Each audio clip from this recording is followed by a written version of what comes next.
Well, this is great. As I look around, though, I see a lot of serious expressions.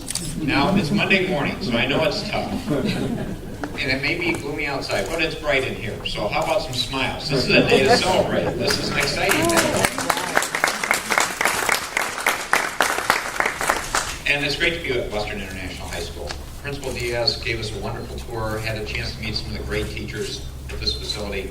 And it's wonderful to hear the progress, the great things going on, and the spirit of the teachers. And I had a chance to talk to a few of the students, and just the passion about what a great place this is, and to see Principal Diaz and some of his colleagues who went to school here and are now back here on the faculty, either as principal or teaching here.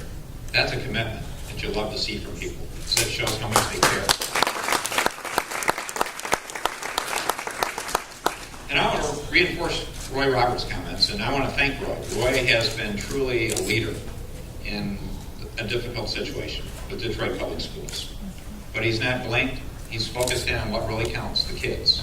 It's all been about the kids and helping them grow. And it is making a difference. So thank you for your hard work, Roy, and commitment. You have a wonderful team. It's much like being governor. It's not a one-person affair. It's all of us working together in a big teamwork effort, and it's being successful. So what we're here to celebrate is a continuation of making the schools the center of the community and investing more in our schools to make them a one-stop place for all kinds of different services, not only to help our young people grow, but how can we make the neighborhood stronger? By looking at great things already going on here, such as the health clinic, and I want to thank Henry Ford for their participation in this. That's a great partnership. But we want to continue that. And we've been doing that with our Pathways to Potential program through the Department of Human Services. Because if you step back and look at it, you can ask the question, why? And it's an easy answer in my position. Every person here and every person in our state are my customer. And too often we build a system to say, let's make our customer find us, come to us. And Customer Service 101 would say, that's a backward answer. If you're going to treat people as a customer, you need to go be proactive. You need to go to them. You need to bring services to them. You need to bring opportunity to them. And then when you look at a neighborhood that may have challenges, the best place to start is the local school. And so that's why I'm so proud of the programs already going on here. But the question is, how do we enhance those programs? How do we keep going? How do we do more? And that's where Roy was great to talk about the wonderful initiative they've launched through DPS to be part of that. But we're partners with them. Good partners, I believe, with the Department of Human Services, but I'm going to continue that path to say, how do we get Michigan Works involved? How do we do more workforce training? How do we continue that whole path of whatever service we can offer? Shouldn't we bring it to the customer? And that's why it's great to be here today. Now, the other part of it is, it's just not about governmental units or educational institutions helping one another. It's about all of us helping one another. Because that's an important message I just tried to convey in the education summit we just had a week ago or so. Was it's not about one part of our society doing this, but how do we bring everyone together and partner well together? And so this involves bringing the private sector into this. And the great part is the private sector wants to be part of this. We needed to create easier mechanisms for them to be that partner and to really make it work. And we have successes. I mean, Roy mentioned Lear at Clark School last year. That was one of the starting points. We're looking a lot better today. We were planting flowers at the sign for Clark School last year when that happened. I know Principal Diaz is going to invite us back to do more yard work probably after you heard that one. But it's great to have private partners step up. And if you look at it, we've got a great organization that I'm proud to have them come up and speak. It's Sarah McClellan from JPMorgan Chase. Chase is being a great partner in this. They've made major commitments already to the southwest part of Detroit. Southwest Solutions, many other grants they've already made. But I think we're setting, this is a big one today, in terms of major commitment from the Chase family to step up and make a huge investment in Western International High School and programs to help the neighborhood here. And so this is the exciting part. They've been an outstanding partner already, but we're creating another path of success. And our role is to say, let's all keep working together. And all remembering, it's not just about the adults, it's about these kids. And creating a great path. Because the goal here is, like we're seeing with the principal and some of his teachers, How do we have an environment where when people have kids, they can watch their kids stay in the neighborhood, have a home in the neighborhood, have a job in the neighborhood, and have their own kids? Because that should be the goal long term, is to say at some point you can watch your grandchildren grow up in your neighborhood. That's really exciting. So with that, I want to say thank you to all the partners that made this happen. In particular this morning, though, I want to give a huge shout out to JPMorgan Chase for their participation. And Sarah McClellan, come tell us all about it. Thank you.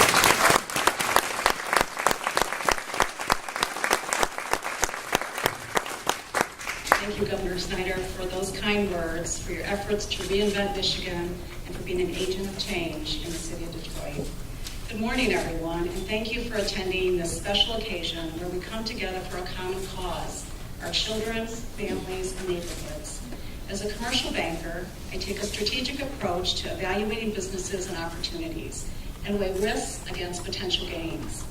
When considering the opportunity for JPMorgan Chase to provide financial support for the Pathways to Potential program, I put on my banker hat and I carefully combed through the plan.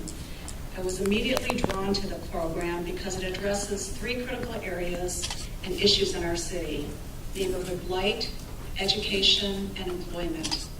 These issues are important to all of us, and I speak on behalf of my 4,500 Chase colleagues in the state of Michigan when I avow our commitment to serving the communities in which we live and do business.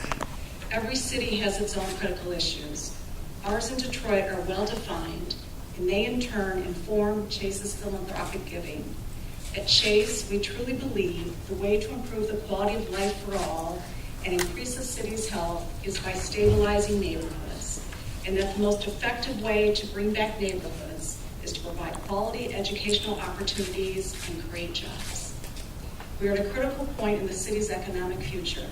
We must take action now, and we know that we cannot tackle these serious issues without collaboration among government, schools, and nonprofits. So when it was time to make a decision about Chase being involved with the Pathways for Potential program, the answer was simple: yes and no. It's easy to pledge support for a solid business plan with a groundwork for long-term impact and promising returns. It's easy to pledge support for a program that has brought in the right partners with the ability and the passion to reinvigorate our city.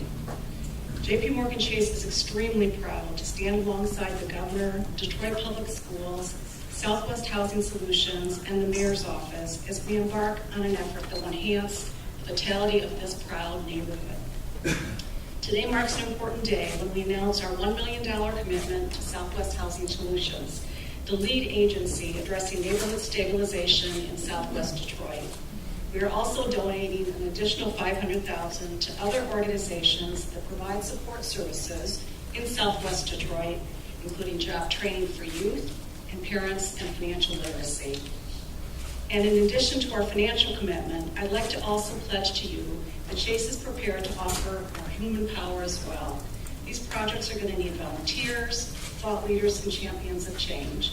Chase is here, and we will be ready to raise our hand when you need us. At this time, it is my privilege to introduce Maura Corrigan, Director of the Michigan Department of Human Services. Director Corrigan runs an organization that provides vital services such as food assistance, child care, and Medicaid to over $2.5 million, banker, I said dollars, 2.5 Michiganders in need. On a daily basis, she is witness to the struggling families in and around this neighborhood. She understands their needs and understands what it takes to implement change. Director Corrigan has been the driver behind the Pathways to Potential program, and I'm honored to stand alongside her for the launch of this effort. Please welcome Director Maura Corrigan.